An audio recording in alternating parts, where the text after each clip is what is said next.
Hello, everyone, and welcome to today's episode. Oh my goodness, you're going to absolutely love this because I know I certainly am.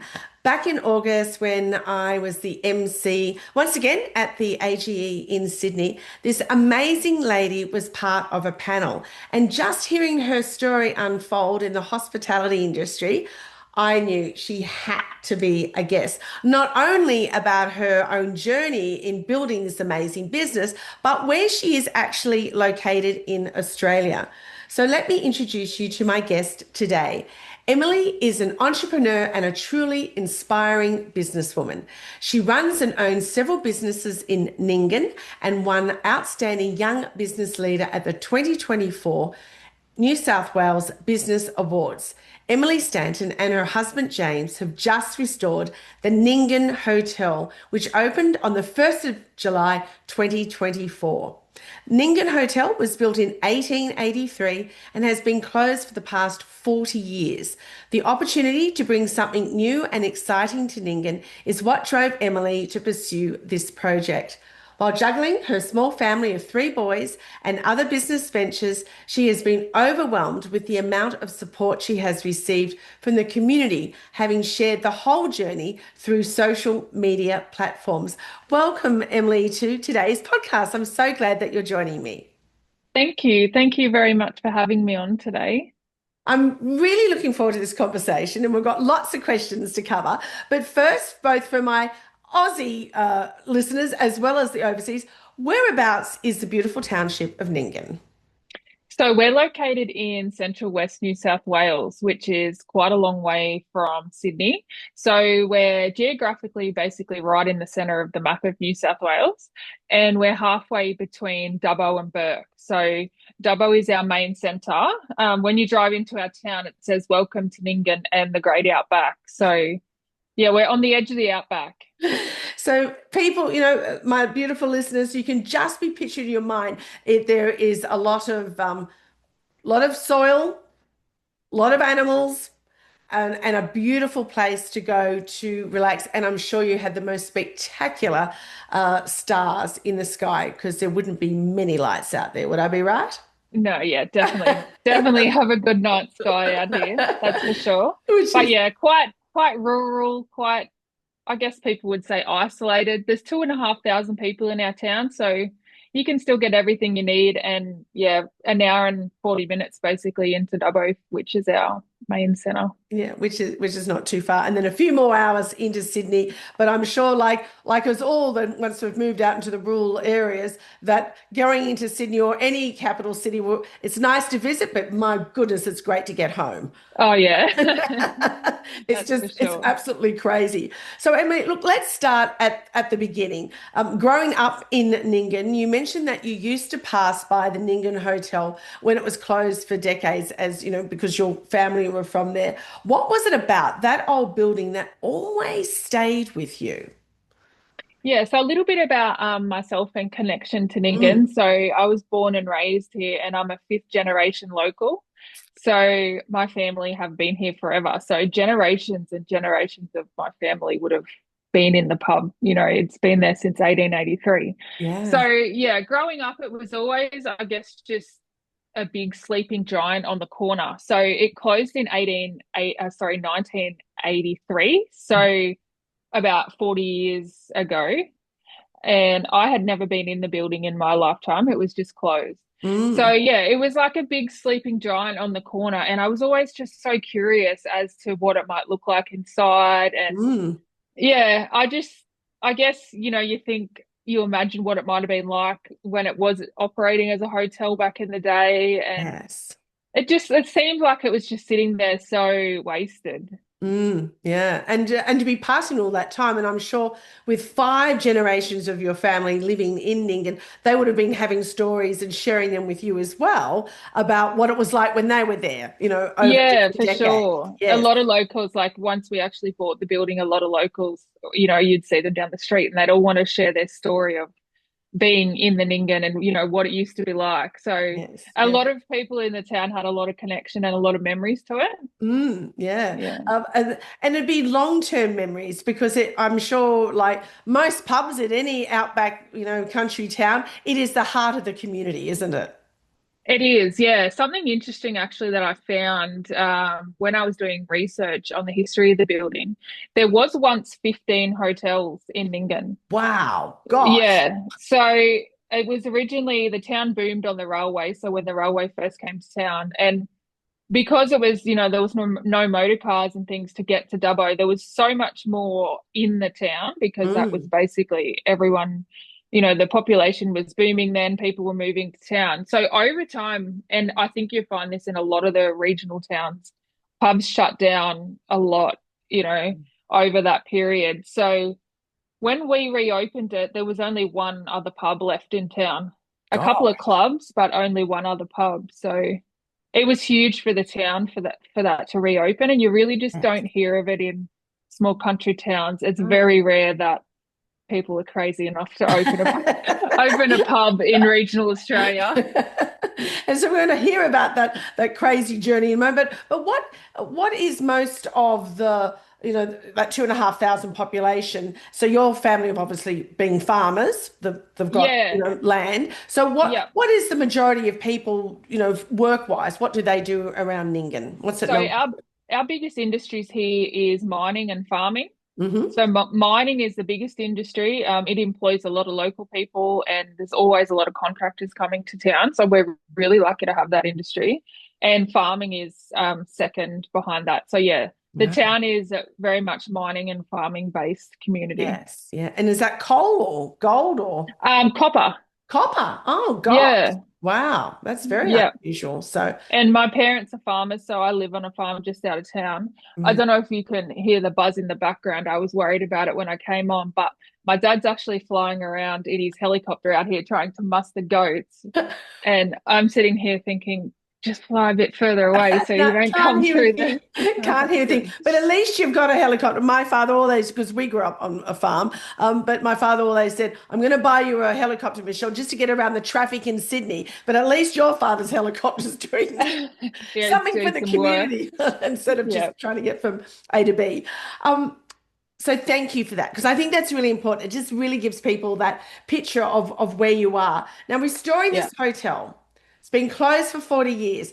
I'm sure it was, no small feat because you get in there and you have a look around and your imagination was probably going all over the place thinking, well, what can we actually do? But what was the moment that actually tipped you over from just dreaming about it to actually doing it, Emily?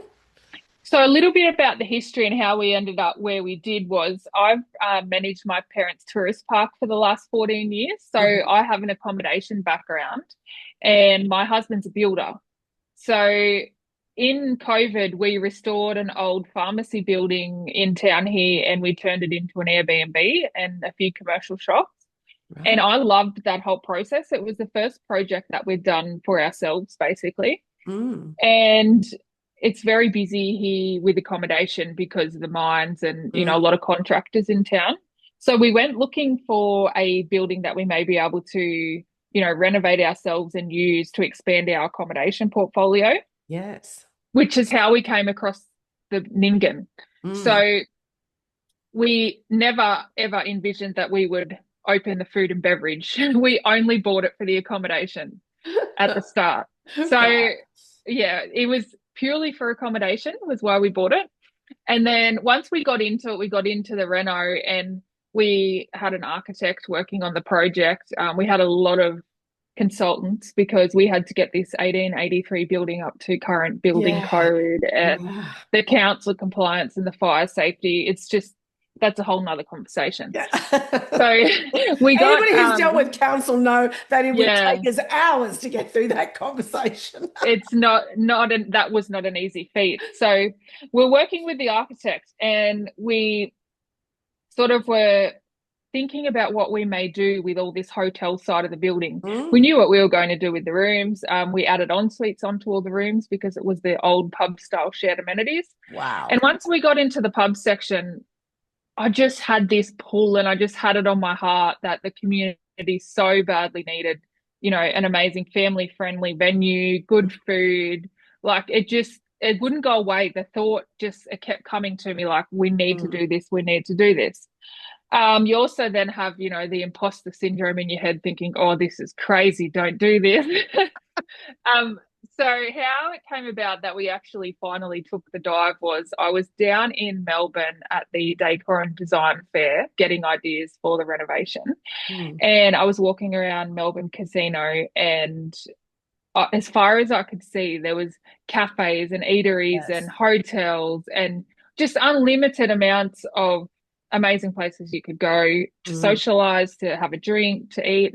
And I rang my husband and said, we are doing this. Like, why can't we just have one of these in town? Like, if anyone's going to do it, it has to be us. So that was sort of the final, I guess, the point where we went, okay, let's do it. Yeah. So he didn't hang up the phone. He actually waited. Oh, he probably thought, oh no, what crazy idea has she come up with now?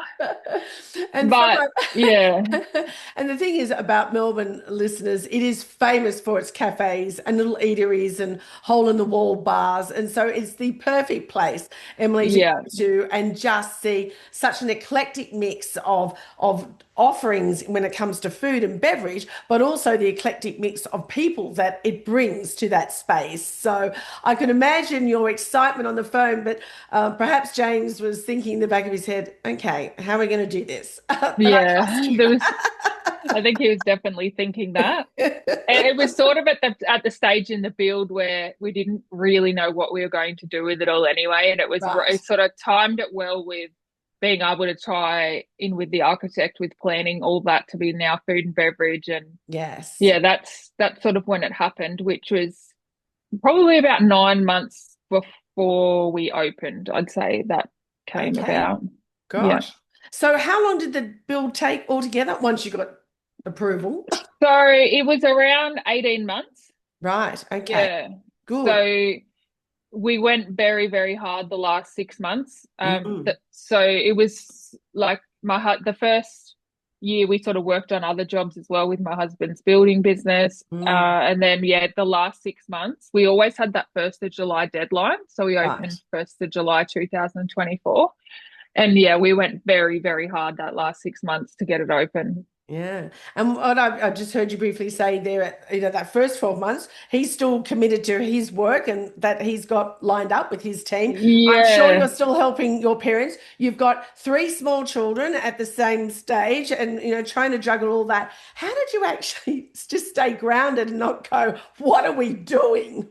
It was a bit crazy. It was a bit of a blur. It's a bit of a blur to look back now, and it was all a Mm. bit of a whirlwind. The boys did have, like, luckily my parents live just I guess, on the same farm as us, just down the Right. road. That's Mm. that's where they are now. So we were lucky to have them to help when we really needed it with the boys. But it got, it really did get me at the end. Like, it was just such a hard push, and Mm. so much going on to get it to the point of opening. So the last probably 6 weeks, I think I was just running purely on adrenaline. Like, Yes. Yeah. we really had to open on the 1st of July because we had staff that had left other jobs, they'd given notice. So, Right. they all had to Yes. start with us that day. We had just so much lined up that we had no choice but to start then. So we were working every weekend. Would come home from the job site. I'd be there most of the day and then work halfway into the night on my computer, like trying Mm. to run everything else. Yes. So I definitely wouldn't say it was easy. It was probably the most challenging thing I think I've ever done in my life. Yes. Yeah. And I've got twin boys, so that's Oh saying my something, that this was more gosh. challenging than twin boys. Yeah, it was very, very difficult. I wouldn't do it again. You wouldn't because listeners, I can assure you, Emily was trying to get off the stage at the AGE, and you could hear people just like throwing things that are saying, "Please come to my country town. You've got to do it And here." we get that a lot, actually. We get a lot of travelers that come through and they're like, can you come and open this in our town? Yeah, we get that a lot actually. And look, I think the thing is when people can see such a fantastic model that you've created is, oh, well, that'll be easy to replicate. And it may well be, but that's a whole different realm, isn't it? And it may be something that we do in the future, but that's another big thing to take on, especially if it's Yeah, in and town. towards the end, we also got in between, like we were still a building site, but then I was having to order knives and forks and plates and Yes, set up, yes, our point of sale systems. And like we were in a world of we're still a job site, but now we're opening a hotel.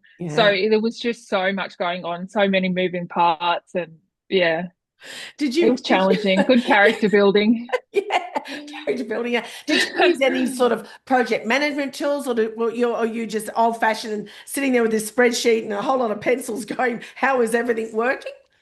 So I did basically all the project management Mm, myself between my husband and I. And a lot of people say to us as well, because they could see we're investing a lot of money into this yes. building. Yeah. Um, and it's a lot in a small town, a lot of people talk and a lot Mm, of people can see what we're doing.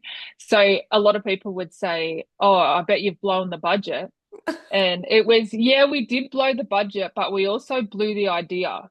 Like yes. the Yes. initial budget we walked in with was purely for accommodation. Mm, And then to add food and beverage to that, we spent double what we originally yeah. expected when Mm, we bought the building because, setting up commercial kitchens and mm, bars and pool rooms, like mm. that was a huge expense. So the project management, the whole project and the budget evolved as it went on, I guess you would say. It certainly wasn't the business plan we bought the building with.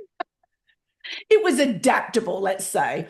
Yes, it So, it changed many times. and look, and I think you had that ability to do that. A lot of people find that hard. Well, we're very structured, we've only got this. But as you both realized, you were then really changing the whole face of that original idea, bringing in food and beverage. And as you said, the Yeah. cost of setting up commercial kitchens is horrendously expensive.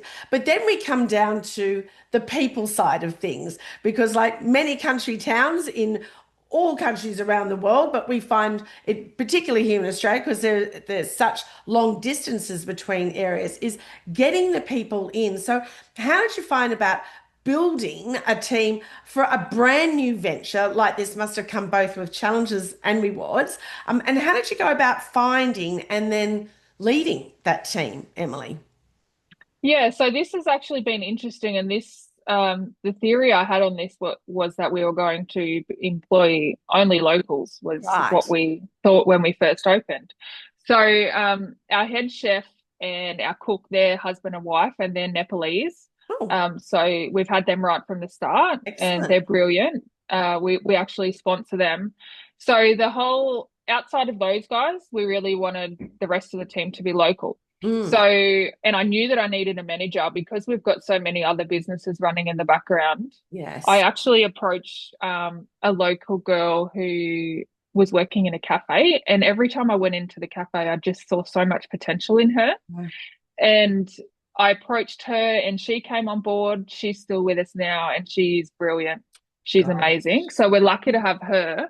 In the way of all of our other staff, the first 6 months we are so opening July, the first 6 months we were using just local staff across food and beverage, so waitress and bar staff. And by Christmas time, we couldn't even fill shifts.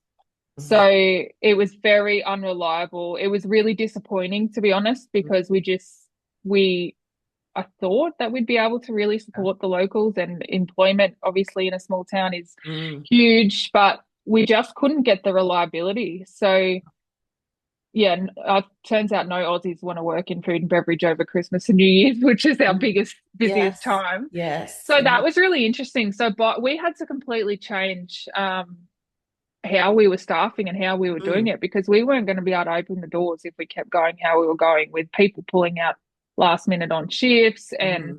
just unreliability. So we went down the path of working holiday makers, so Right. backpackers. Yeah. Mm. And I was already quite familiar with that because in our tourist park, we employ a lot of working holiday makers there. Yes. So now our main core staff that work full time, are working holiday makers. We've Right. got Krista, our manager, who's local, and we've got a couple of juniors that are local as well. But our main, like, full time, 6 days a week are backpackers essentially because we just couldn't fill it with locals. Yeah. So Yeah. yeah, that's been interesting. And it is disappointing because it's not just your town, it's every country town that I work with where Yeah, different venues and the same thing, they feel that they're bringing something, they'll be able to employ the locals and for all sorts of reasons. And particularly when it comes up to holiday periods, it's all too busy, it's all too much, and they don't want to do it. And he's like, yeah, this is our key. And I think this has even to do with city venues as well, Emily. It says it's hospitality. You are open for long periods, 7 days a week. And yeah, at peak times, you have to show up, and as lovely as it'd be that you could be spending time home or going out with your friends, this hospitality industry is work Friday nights, Saturday nights. And I think we've all had that experience where they have the interview. Oh, yes, I'm available anytime. 3 weeks in. yeah, Oh, no, all of a sudden they've got something to do every Sunday. Or no, no. yes, Normally a Sunday they'll do because they've got doubled pay. But if it's a Saturday night or a Friday night or goodness forbid it's New Year's Eve or Christmas Day, that it's all too much for them. And it is hard to get that reliability. But with your backpackers, are you finding that it's now word of mouth? We're bit over a year on that they're starting to say to people when they go home, or look, you've got to come to Nyngan. It's a really cool place and it's a great place to work. yeah. We do get a lot of that. I also follow some really good Facebook pages where Great. they'll put themselves out there on the page and say, Mhm. this is our experience. We're available from this date. So I'm always following those pages, knowing when we're next going to be needing staff. And quite Yes. often that's how I actually find them. I just think, oh, they're a good fit. They've got a Mm. lot of hospitality experience. So, and the last couple of couples we've had have been Dutch and they've been brilliant. They've got really good English. So we're Yes. sort of on a bit of a roll with the Dutch at the moment. Mm. They're really great in hospitality. So yeah, And they like the warmer weather. yes. Yeah, so it's been interesting, the staffing. I'd say Yes. we're probably about really probably 70% now backpackers or foreigners that we sponsor and then only Yes. 30% local. Yeah. Yeah. So how do you feel that's changed your leadership, or has it changed your leadership style in the training and the handling of people that aren't locals, that come from overseas, in building them into the culture of Ningen and what your vision is for your hotel? Yeah, so as I said with my other business, I've worked for the last 14 years with working Mm, holiday makers, so I see great benefit in them, wanting the hours, wanting the reliability. But the mm, thing that we do find hard is it is high staff turnover. So these guys are only staying probably between 3 and 6 months. So right. we just get them all trained up, we get them fitting into the team, you get them perfect, and then your whole venue flips upside down and you start Yes. again. Yeah. So that is the hard part of that. But I have had a lot of experience in managing a lot of staff for quite a while now. Mm, So yeah, I think it's very lucky I had that experience when coming into the hotel yes. Mm. because that would be, I think, yeah, a whole different ball game if I didn't have that experience. Yes, yeah. Because I think it would be hard to, as you said, you're just getting them right and then they're off. And then you sort oh, now I've got to do this again. And Yeah, some of the people, it just becomes this overwhelming burden, so to speak, of, well, or do, and I'm sure you've heard from different places, because I know I have over the last 3 decades in training teams, is, oh, well, they're only going to be here for a short time. So let's not put so much effort into them. But you have to put every bit of effort yeah, into you them do. because it gets that. So, it's your mindset, Emily, isn't it? And Krista, did you say, who's your young girl Yeah, she's manager? the manager. Yeah. Yeah, in that really, that flipping that mindset of, oh, not this again, but this is really positive. Oh, here we go. We're going to train this new team. And what a Yeah. wonderful opportunity for her. Yeah, it's actually really changed her life because she's never Yes. been in a management role. And I have, I guess, supported her for the last nearly 18 months now to Mm. take on, I know when I need to step in, but I Yeah. also let her handle now a lot of staffing things and Mm. stuff that she hasn't, done previously. So it's been a big opportunity for her. Yes, It's yeah. yeah, and she's brilliant. Someone actually said to me last weekend, "Oh, Krista's so good. What would you do without her?" I said, "It'd be on the market, this place, without Krista." It's just she's brilliant in food and beverage, and it's just, food and beverage is just a whole different beast. So Yeah, but you need that person who lives and breathes it, don't you? But yeah, hats off to you, Emily, for recognizing that potential in her. Because to me, that's true leadership. Leading people is one thing, but actually seeing that potential in somebody and igniting that in them, and then for perhaps a role they would have never even have dared put their hand up for, and then just see them, just grow. I think is just so beautiful and yeah, just she's really opens up. thrived, and Yeah. even a lot of the locals notice. They said, "Oh, Chris has really come out of her shell since she's been there." So Yes, yeah. that's nice, and we've actually now got her in a profit share as well. So on top of her salary, she's in a profit share. God, So that's obviously a really good incentive for someone who's managing a business. The better the business goes, the better it is for them. And I think it's crucial to keep good staff in this industry is, yes. incentives like that when you have exceptional staff,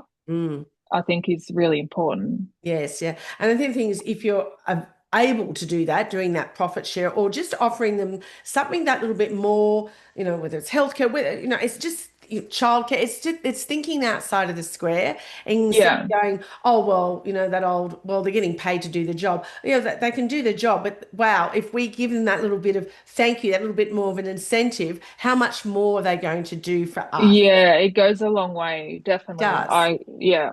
Yeah. Valued staff definitely perform their best for you. Yes, they do. Because it's all about that. It's working together. You can't continue your business without them, and they Yeah. need you to pay bills and all those stuff. But it's got to be more than that. They've got to be part of that vision, and Yeah. that's that key, isn't it? They're not just Yeah. an employee. They're part of that team. They're part of the culture that you're creating, and that then they spread that across to all the other team members as well as all Yes, your customers that come in. So let's talk about your customers definitely. because here you are, you've got this Yep. amazing business. You've got 2,500 people in the town. Is this a profitable business when you're looking at accommodation and food? How does that work? So it's probably been bigger and better than we ever imagined it Wow. to be Yeah. honest. And the accommodation has been running at 98% occupancy. Gosh. So you have to book a week ahead. The only night we do have a little bit of vacancy is on a Sunday night. It can be a little bit quieter. Right. And food and beverage has also been interesting because the turnover in that is way beyond what I ever expected. I don't think I could have ever guessed that the food and beverage turnover would be so high, but the Gosh. costs are also extremely high in food and beverage. Yes. Mm. So that's also been really interesting to see. So I just recently did a review actually because it's the end of a quarter, and I'm now able, now that we've been open for this long, I'm now able to compare that on the same quarter for last year. Yes. Perfect. And our food expenses had gone up significantly. So when I first saw our profit and loss, I thought, oh, alcohol was the same, wages were basically the same, but there was a noticeable difference on last year in the food expenses. So Mm. then once I went in and ran our point of sale system reports, our we'd sold $50,000 more food in this last quarter than we did the same quarter in Gosh. 2024. So I obviously was able to find where the increase in food expenses had gone. Yes. But yeah, it's been really big learning curve, food and beverage for me. It's Mm. different to what I've done with accommodation. The costs are certainly much higher. Yes. We're always watching, we're lucky enough now to be in really good beer contracts. Yes. So with our tap beer, which has been really beneficial, but we're always watching Mm. meat pricing, our alcohol Yes. pricing from our supplier. We're always cost checking. Mm. And yeah, it's definitely food and beverage is something you really have to keep on the ball with. Yeah, because you're right. It's such a variable.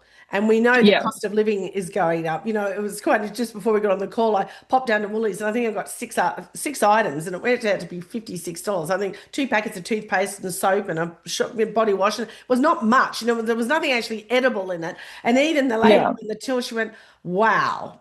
Like, Yeah. and I'm thinking you're putting this through every day, and you think if they're just those little items, it's not even food. And as we know, we're coming into summer and we've had droughts, and then we're going to be having floods, and then we've got all this wind at the moment. It just impacts so much of our beautiful fresh produce that you've got to be aware of it. So not only are Yeah. you running the hotel and being mindful of that during the day, but then at night time you'll be sitting there on the computer going, well, where do I get the best cost from? So does the chef, Yeah. coming from Nepal, and he and his wife, have they got a quite a set menu that they put specials in? How does that work? How did you So find what they'd they worked wanted? in yeah, they'd worked in Australian pubs previously. So Perfect. they were quite familiar with what the Aussies want to eat. Mm, Something their food, something that's interesting in pubs, and you would know this, that's evolved, I think, in the last couple of years, is the food. yes, It's now very much so.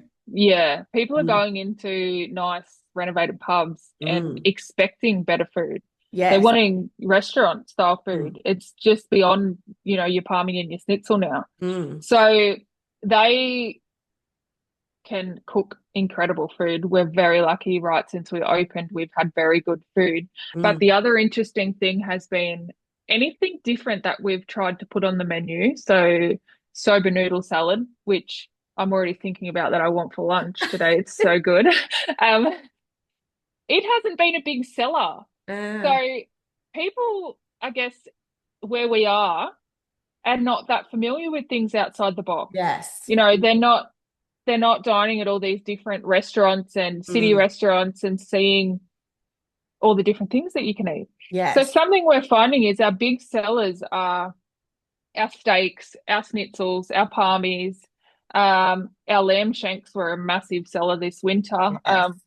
But every time we try to put something a little bit different, it just, yeah, it's interesting. It doesn't sell. The people that do have it go, oh, this is amazing. Yes. But it's just, yeah, getting people in a small town to think outside the usual box of what they go Mm. for has been interesting. Yes, Yeah. yeah. So, and I think that's always the challenge, isn't it? We want to, they say, oh, is there anything different on the menu? And then when you do bring something on, they go, that seems a bit, that seems a bit, Yeah. I don't know about that. Will I get an upset Yeah. tummy? Am I going to like that? And you think, oh my goodness, just take that leap of faith and really enjoy it. So apart from your locals, and you say 98% capacity and accommodation is phenomenal.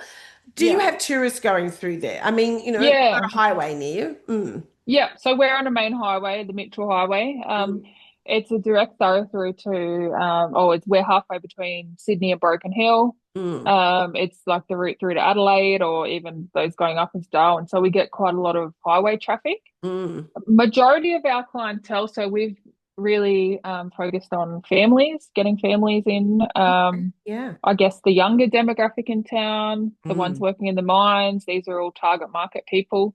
The Yes. people we say that us, so we're obviously a young family with young Mm. kids, we were the target market.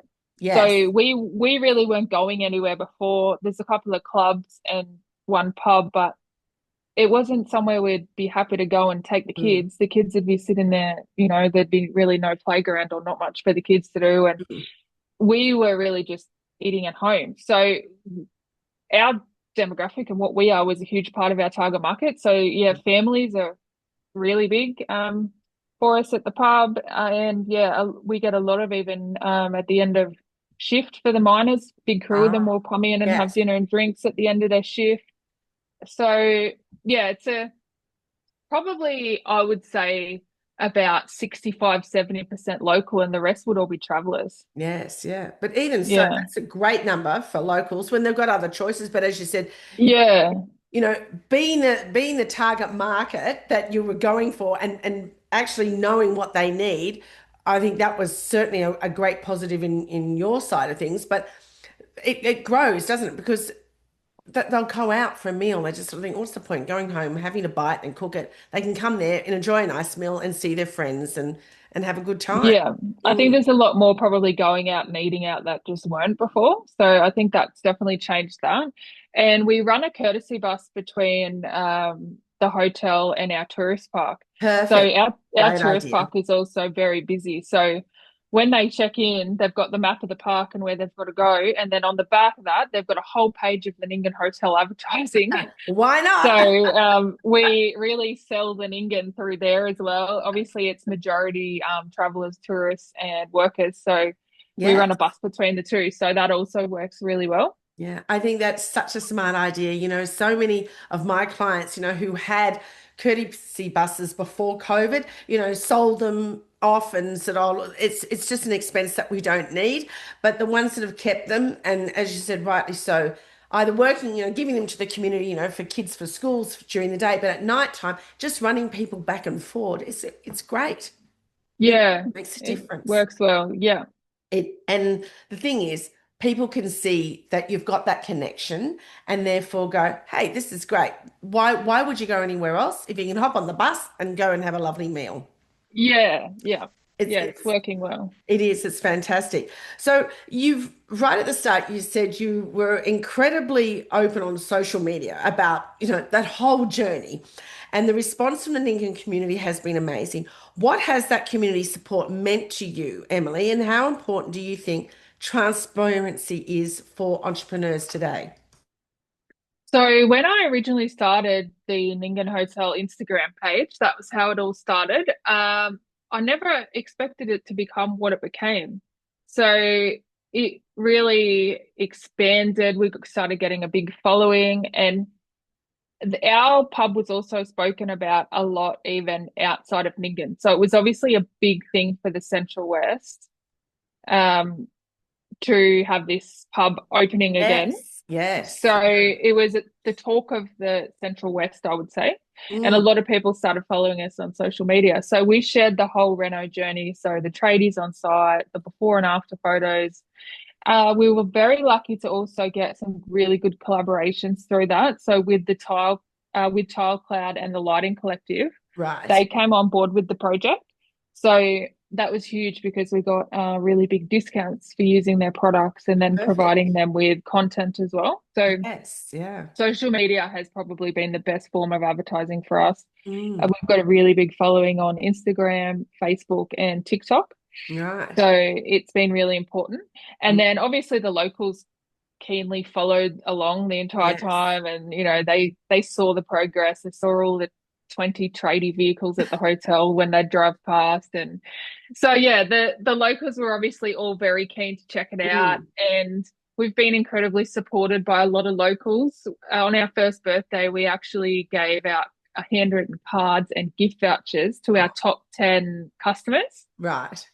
So just as like a little thank you, Yes. we Yeah. have really valued that you've supported our business. And so that was a nice little way to give back. Yes, yeah. And I think that's what it's so important that we do give back and we continue that commitment, but also that caring to our community, and as you said, they supported you during the build and watching you and probably sharing their social media and just talking about it, but then also Yeah. now come into the pub and, further meals and just to be part of that community is so important. I just want to touch on before we close up today is about your leadership, Emily. You've shared with us that you had this experience beforehand, working with teams and being in the hospitality industry, but also, I think, when we saw you at the AGE, it was on a panel of other women who had achieved success in their own right in, running different businesses, but particularly yourself actually starting up. What advice would you give to other women stepping into a leadership role in the hospitality industry? I think just being really authentic and really genuine and Mm, trying to be a part of the team yourself as much as yes. possible Yeah. has really worked. So I have a motto that I wouldn't expect my staff to do anything that I wouldn't do. So Yeah. I think, if they're in the trenches and, it's absolutely flat out and they're getting smashed, Mm, there's no way that I could sit in that hotel eating dinner and yes. you Yeah. know, watch them in that situation. So Mm, I think all of my staff would agree that, I wouldn't expect them to do anything I wouldn't do. And I think just connecting with your staff, showing that yes. you Mm, care, um, valuing their input. I have done, a couple of leadership and business courses, Mm, and I guess a big part of that is, you really, if your staff feel valued and your mm. staff feel seen, something I have learned in the courses is your best ideas can come from your team. Yes, So yeah. I do believe that as well. Mm. It's they've benefited me a lot with different ideas that they've come up with. Y- So something I'm really big on is looking after your staff, Yes. because they're the face of your business, and you can't expect them to perform if they're not, happy at work. Yeah, look, it's so Yeah. true, and you're right. They're the front line. We can design a beautiful building. We can put all the Yeah. have this lovely menu, have the great beverages, but people come because of the people. They can get a cold Yeah. beer and a meat pie, so to speak, or a snitty, and a bit of entertainment anywhere, or spend that discretionary money that they've got.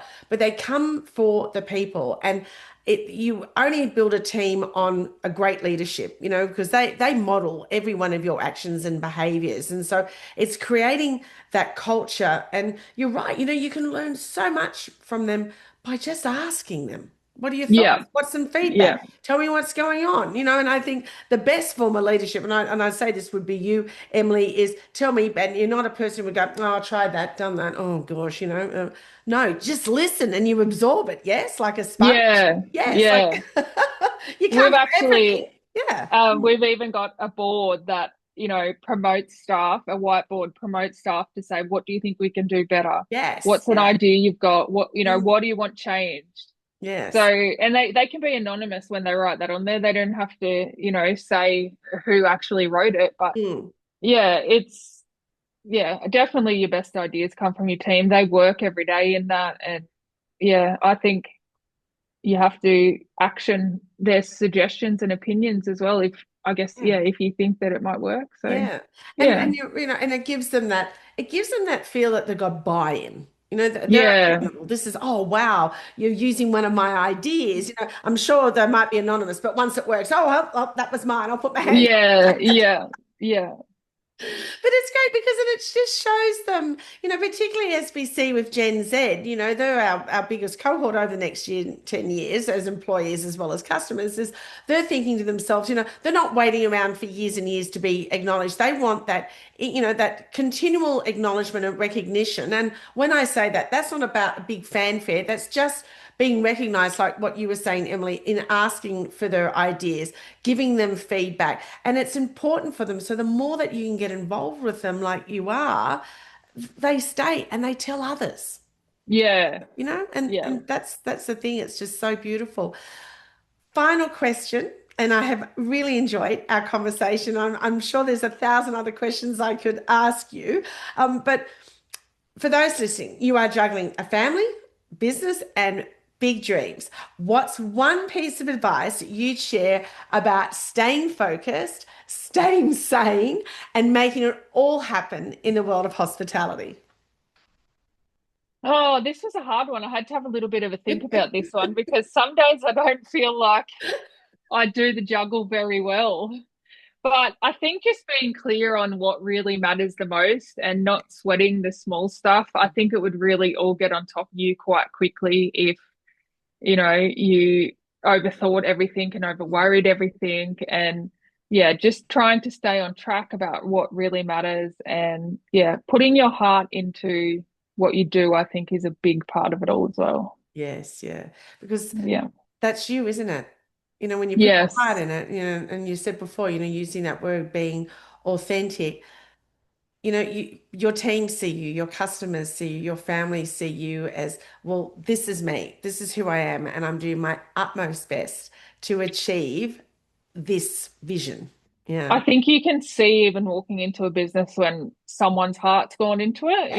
it Yeah. really reflects everywhere. It does. So and we often get that in reviews as well. Obviously this industry is heavily reviewed. We even send customers, when they check out our guests out of the rooms, we send them an email saying, review us on Google, Yes. let Mm. us know directly if there's anything you're really unhappy with. But something that we quite often get good reviews on is that, you can feel someone has put a lot of heart and a lot of passion into this. Mm. So that's nice that people can see that. Yes, yeah. And that must be Yeah. so rewarding for both you and James and for your extended family because you put so much effort into it to be out for people to be able to feel that is just amazing. It's Yeah, wonderful. and it's if I look back and knew that it was going to be like this, I would have never imagined it. You still have so much doubt, and I had so many sleepless nights when we were doing it, Mm. especially once we sort of agreed to do the food and beverage. I think the thoughts got a lot darker even then, but you know, you, I wish I could see, back then what Yes, it is now. yes, So yeah. yeah, but you really don't know until you take that leap of faith. Mm. Um, Another thing that's always stuck with me is they say little risk, little reward, big risk, big reward. So Yes, it's yeah. certainly been true for us Mm. with the Ningen, which is really nice. It's wonderful. Emily, thank you so much for sharing with us your story and the journey of making the Ningen Hotel alive again, both for the local community and for all the tourists and for all the backpackers coming into Australia. I'll be putting links into the show notes how they can connect you with you. But also, could you just tell them verbally how do they find you on all these social media so they can check you out? And particularly for my overseas listeners, if you are coming to Australia and looking to work in a fantastic, true Australian country town, then reach out to Emily. Yeah, thank you so much for having me today. And anyone who wants to find us, just type into Instagram, Facebook, or TikTok, the Ningen, and you'll find us. We've also got a website, which is thenynganhotel.com.au. Would you like to spell that, please? Yep. So Ningen is Nyngan. And then .com.au or just the Nyngan Hotel? I'd have to actually look it up to be honest, exactly what it Well, is. look up the Nyngan and you will find it undoubtedly. And as I said, I'll put it all in the show notes. Thank you so much, Emily. It's been an absolute pleasure to have you on, and particularly during our school holidays as well. I really do appreciate it. Thank you so much.